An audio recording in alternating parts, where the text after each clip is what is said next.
नमस्कार दोस्तों, मैं हूं दीपांशु कंवल। आप देख रहे हैं हमारा चैनल माई स्टडी एक्सप्रेस पे। आप सबका स्वागत है। आज हम डिस्कस करने वाले हैं पार्ट 2 वीडियो में कुछ टाइप्स ऑफ प्लान्स एंड कुछ लिमिटेशन डिस्कस करने वाले हैं। ये वीडियो है पार्ट 2 जिस और अगर आपने पार्ट 1 वीडियो नहीं देखी प्लानिंग चैप्टर की तो ऊपर आई बटन पे पॉपअप होके आएगा, वो आप जाके देख सकते हैं। तो चलिए देर ना करते हुए शुरू करते हैं।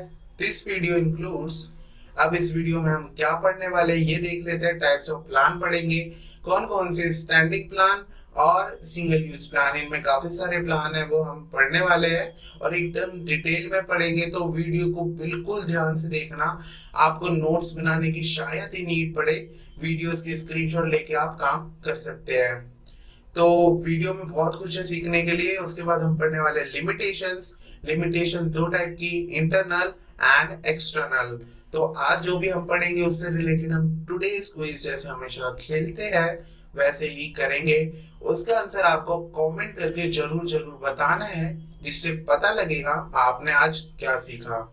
तो चलिए स्टार्ट करते हैं। सबसे पहले टाइप्स ऑफ प्लान क्या क्या है, सिंगल यूज में क्या क्या प्लान आते हैं, बजट, प्रोग्राम एंड प्रोजेक्ट।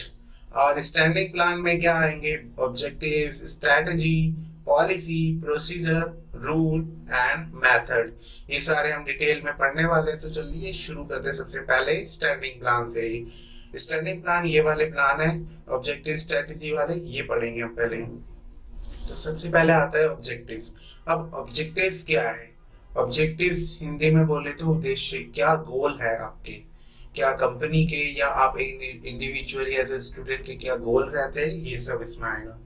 तो it refers to the end result which the management seeks to achieve within a given period time period। अब ये क्या है, ये एंड रिजल्ट्स होते हैं जो कि मैनेजमेंट अचीव करना चाहता है with a given time period. एक गिवन टाइम पीरियड में वो चीज अचीव करना चाहता है। ये बेसिकली ये जो की पॉइंट है ये एंड रिजल्ट होते हैं, ना कि ये जो शुरुआती रिजल्ट हो, ये एंड रिजल्ट होते हैं।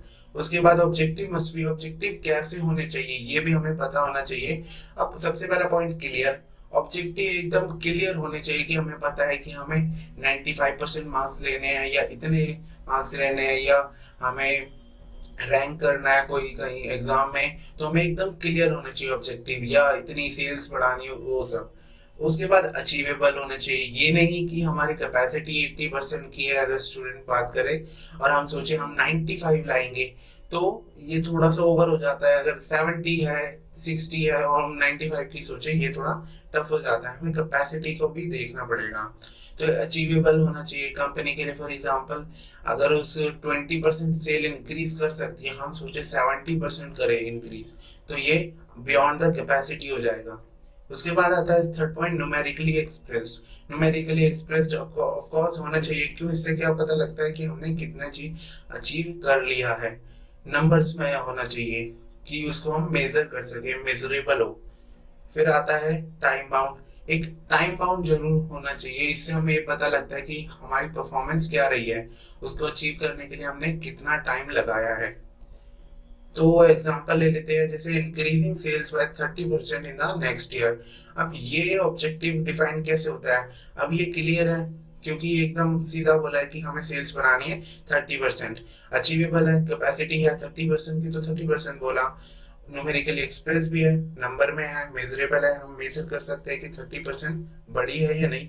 टाइम बाउंड भी है नेक्स्ट ईयर में। अब चलते हैं स्ट्रैटेजी पे। स्ट्रैटेजी बेसिकली क्या है, it is a comprehensive plan for accomplishing and organisational objectives. जो भी हमने ऑब्जेक्टिव सोचे हैं उनको अचीव करने का कॉम्प्रिहेंसिव बहुत बड़ा प्लान होता है, वो क्या है, स्ट्रैटेजी। अब इसमें क्या आता है, लॉन्ग टर्म ऑब्जेक्टिव्स आते हैं। अब स्ट्रैटेजी, हम बिजनेस स्ट्रैटेजी बनाते हैं, कोई भी प्रोडक्शन स्ट्रैटेजी बनाते हैं, मार्केटिंग स्ट्रैटेजी, तो उसमें लॉन्ग टर्म ऑब्जेक्टिव लेके चलते हैं कि हमें अपनी कंपनी को इंडिया की टॉप कंपनी में इंक्लूड करना है, या ये सब कुछ भी हम सोच ले। और उसके बाद हम उसके लिए क्या करते हैं, एक particular course of action adopt करते हैं कि क्या रास्ता हमें उसके लिए अपनाना है। फिर उसके लिए रिसोर्स एलोकेट करते हैं कि हमें क्या क्या चीजें खरीदनी पड़ेगी, अपनी कंपनी को लिस्ट कराना पड़ेगा, एडवर्टाइजिंग बढ़ानी पड़ेगी, रिसोर्सेज एलोकेट करना पड़ेगा, ये सब इसमें आएगा। एग्जाम्पल, मार्केटिंग स्ट्रेटेजी मैंने बताया ये कि हमें अपनी कंपनी को रैंक कराना है या टॉप कंपनीज में शामिल कराना है, तो स्ट्रेटेजी बनाई जाती है, एक कॉम्प्रिहेंसिव प्लान बनाया जाता है उन ऑब्जेक्टिव्स को अचीव करने का। अब चलते हैं नेक्स्ट पॉइंट पे जो कि है पॉलिसी। अब पॉलिसी क्या होती है? अब जैसे आपको पता होगा मॉनेटरी पॉलिसी को भी स्टूडेंट हो, तो एक पॉलिसी होती क्या हम ये समझेंगे डीप में। तो क्या है पॉलिसी? एक जनरल गाइडलाइंस है जो कि यूनिफॉर्मिटी लाती है हमारे डिसीजन मेकिंग में, हमारे निर्णय लेने की क्षमता में। क्या लाती है? यूनिफॉर्मिटी, एक कंसिस्टेंसी लाती है कि हम एक तरह से डिसीजन सही ढंग से ले पाए। तो एक जनरल गाइडलाइंस होती है जो हमें हेल्प करती है यूनिफॉर्मिटी लाने में। अब पॉलिसी एक फ्लेक्सिबल भी होती है, ऑफ कोर्स। फ्लेक्सिबल क्यों? क्योंकि इसको हम चेंज कर सकते हैं एज पर रिक्वायरमेंट्स, जो हमारी बिजनेस की रिक्वायरमेंट्स है उसके अकॉर्डिंगली इनको हम चेंज कर सकते हैं। फिर आता है provide direction to managers of an organisation. ये डायरेक्शन भी प्रोवाइड करती है, जैसे डिसीजन मेकिंग में यूनिफॉर्मिटी लाती है ऐसे ही डायरेक्शन भी प्रोवाइड करती है मैनेजर्स को। For example, selling goods on cash basis only. For example कि हम जो भी गुड्स है वो कैश बेसिस पे ही बेचेंगे, तो ये हमारा क्या है? पॉलिसी है कि हम इस पॉलिसी के आधार पर ही चलेंगे। तो मैनेजर को पता होगा कि हम क्रेडिट पे हमारे सामान नहीं बेचना, तो उसे यूनिफॉर्मिटी आएगी डिसीजन मेकिंग, तो वो सारा कैश बेसिस के अकॉर्डिंग ही डिसीजन लेगा। फिर आता है नेक्स्ट पॉइंट जो कि है प्रोसीजर। प्रोसीजर क्या होता है? अब इसको सिंपल सी भाषा में समझेंगे। प्रोसीजर एक तरीका होता है जिसमें काफी सारे स्टेप्स इंक्लूड होते हैं। इट इज अ सिक्वेंशियल होता है, स्टेप बाय स्टेप, एक सीक्वेंस के आधार पर स्टेप्स होते हैं टू कैरी आउट एक्टिविटीज। काफी सारे स्टेप्स का मिला दिया जाए तो एक क्या बनता है? प्रोसीजर बनता है।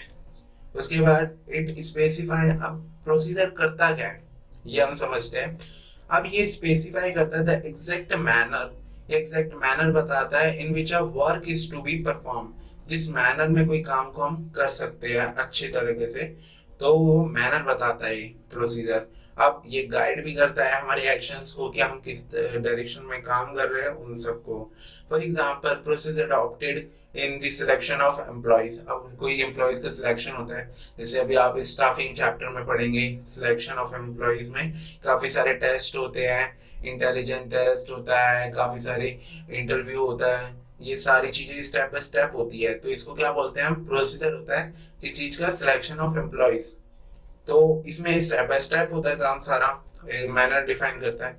तो ये भी क्लियर है आई होप। अब चलते हैं नेक्स्ट पॉइंट पे जो कि हमारा रूल। अब रूल क्या होते हैं? हम जैसे बोलते हैं हमें रूल मानने चाहिए, फॉलो करना चाहिए। रूल होते क्या है बेसिकली? रूल्स स्पेसिफिक स्टेटमेंट होती है जो हमें बताती है क्या डूज है, क्या करना चाहिए, क्या नहीं करना चाहिए, डोंट्स है। कोई भी स्पेसिफिक सिचुएशन में आप स्कूल में जाते हो, आपके डूज क्या है? आपको स्कूल जाना है, यूनिफॉर्म में जाना है, आपको सारा सामान लेके जाना है, अपना लंच लेके जाना है, सारा। डोंट्स क्या? आपको लड़ाई नहीं करनी, स्कूल से बंक नहीं मारना, लेकिन फिर भी कुछ मारते ही है बंक, ये सब। फिर आता है rules are rigid. Rules rigid होते हैं, कॉम्प्लेक्स होते हैं। अब which ensure discipline in the organisation. अब इससे ऑर्गेनाइजेशन में डिसिप्लिन भी आता है। कैसे आता है? अब अभी आगे देखते हैं।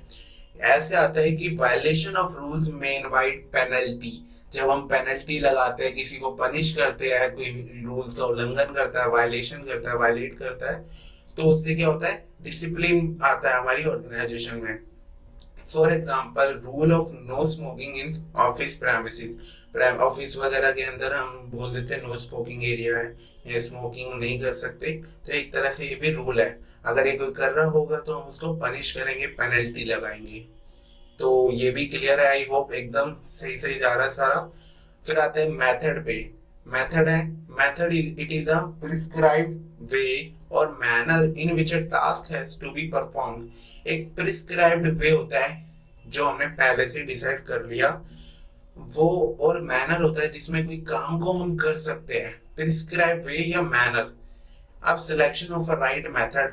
अब कोई भी हम अच्छा तरीका बोल सकते हो आप इसको, कोई भी अच्छा तरीका वे ढूंढ लेते हैं, तो उससे हमें क्या होता है? टाइम बचता है हमारा, मनी बचती है, एफर्ट्स बचते हैं हमारे काम के करने के, पैसा भी बच गया, और इफिशियंसी बढ़ती है। इफिशियंसी मतलब हमारी कॉस्ट बचेगी, कॉस्ट इफेक्टिव होगा। फिर for example training method of employees, employees की जो ट्रेनिंग मेथड होता है वो कि उनको ट्रेनिंग देते हैं, एक तरीका होता है जिसके थ्रू हम ट्रेनिंग देते हैं अपनी जॉब के अकॉर्डिंगली। तो ये मेथड भी क्लियर है। अब चलते हैं सिंगल यूज प्लान में। अब सिंगल यूज में दो ही प्लान आते हैं, वो हम देख लेते हैं। प्रोजेक्ट वाला इसी में ही कन्वर्ट हो जाता है प्रोग्राम में। अब बजट पे पढ़ते हैं। तो बजट क्या है? Budget it is a statement of expected result in numerical for a specific time period. ये एक्सपेक्टेड रिजल्ट्स होते हैं, उसकी स्टेटमेंट होती है जो कि एक स्पेसिफिक टाइम में होने वाली है, ये फ्यूचर के लिए होती है बेसिकली। अब इसको हम किस में एक्सप्रेस कर सकते हैं? टाइम में, कि भाई इस टाइम तक हमें ये काम करना है। मनी में कि इतना हमारा बजट होना चाहिए। और फिजिकल यूनिट में कि हम इतने ही गुड्स प्रोड्यूस कर सकते हैं, ये बजट हो, या इतने ही हम सप्लाई कर सकते हैं। For example cash budget, sales budget की इतनी ही सेल्स करनी है, ये सब। तो आई होप मेथड भी बजट भी क्लियर है। अब चलते हैं लास्ट पे जो कि है प्रोग्राम। हमने काफी अच्छी डिटेल्स में सब कुछ पढ़ लिया। तो प्रोग्राम आता है, it is a detailed statement about a project. एक डिटेल्ड स्टेटमेंट है प्रोजेक्ट की। अब वो आउटलाइन क्या करती है? Objectives, policies, procedures, rules, task, physical resources and the budget to implement any course of action. कोई भी कोर्स ऑफ एक्शन को इम्प्लीमेंट करने के लिए जो बजट है, resources, task, rules, procedure, policy, objective, इन सबको आउटलाइन, मतलब इन सब का होल क्या है? प्रोग्राम। फिर आता है फॉर एग्जाम्पल, एग्जाम्पल है cleanliness programme in the organisation. एक ऑर्गेनाइजेशन में क्लीनलीनेस प्रोग्राम चलाया जाता है, सफाई का। तो उसमें हमें काफी सारी चीजें पढ़नी करनी पड़ेगी। ऑब्जेक्टिव होगा कि हम अपनी जो ऑर्गेनाइजेशन है उसको कैसा बनाएंगे? एकदम साफ बनाएंगे ताकि हमारा कोई हेल्थ इशू ना हो। तो काफी सारी चीजें इनमें इंक्लूड हो जाएगी। तो ये सब कंप्लीट। अब चलते हैं लिमिटेशंस पे। लिमिटेशंस क्या होती है? क्या क्या चीज इसको लिमिट करती है प्लानिंग को, वो हम पढ़ने वाले हैं कि कहाँ ये काम नहीं कर पाती। उसके बाद सबसे पहला पॉइंट है, पहले तो हम समझेंगे इंटरनल लिमिटेशन और एक्सटर्नल। इंटरनल होती है इनसाइड दी ऑर्गेनाइजेशन, जो भी फैक्टर्स हैं उनसे अफेक्ट होने वाली। तो सबसे पहले है रिड्यूस क्रिएटिविटी। अब ये क्रिएटिविटी रिड्यूस करती है कैसे, वो समझना है। तो ये क्रिएटिविटी ऐसे रिड्यूस करती है कि क्या होता है, जब जो हमारे प्लानिंग के प्लान्स होते हैं ये सारे पहले ही बन चुके होते हैं टॉप मैनेजमेंट के द्वारा। तो मैनेजर को ये अलाउ नहीं होता है कि वो उसको चेंज करे या अकॉर्डिंगली अपने कुछ भी मॉडिफाई करे या सजेशन दे, उनको बिल्कुल भी अलाउ नहीं होता। तो इससे क्या होता है कि हर डिपार्टमेंट, हर लेवल को वही फॉलो करना पड़ता है। तो वो अपना सजेशन नहीं दे सकते, कुछ क्रिएटिविटी नहीं अप्लाई कर सकते, तो क्रिएटिविटी भी कम हो जाती है। ह्यूज कॉस्ट, अब इसमें काफी सारा पैसा लग जाता है। क्यों लग जाता है? मीटिंग कराने में, प्लान्स को डिसाइड करने में काफी सारा टाइम भी लगता है। वो नेक्स्ट पॉइंट में टाइम कंज्यूमिंग प्रोसेस है, काफी ज्यादा टाइम लगता है। तो इम्प्लीमेंटेशन के लिए टाइम ही नहीं रहता, सारा बनाने में निकल जाता है ये सब। फिर नेक्स्ट आता है लीड्स टू रिजिडिटी। रिजिडिटी होता है कॉम्प्लेक्सिटी, कि इससे कॉम्प्लेक्सिटी भी बढ़ती है। क्योंकि ये डायनेमिक, ये क्यों बढ़ती है ये समझते हैं। क्योंकि प्लानिंग किस लिए की जाती है? फ्यूचर हैपनिंग्स के लिए।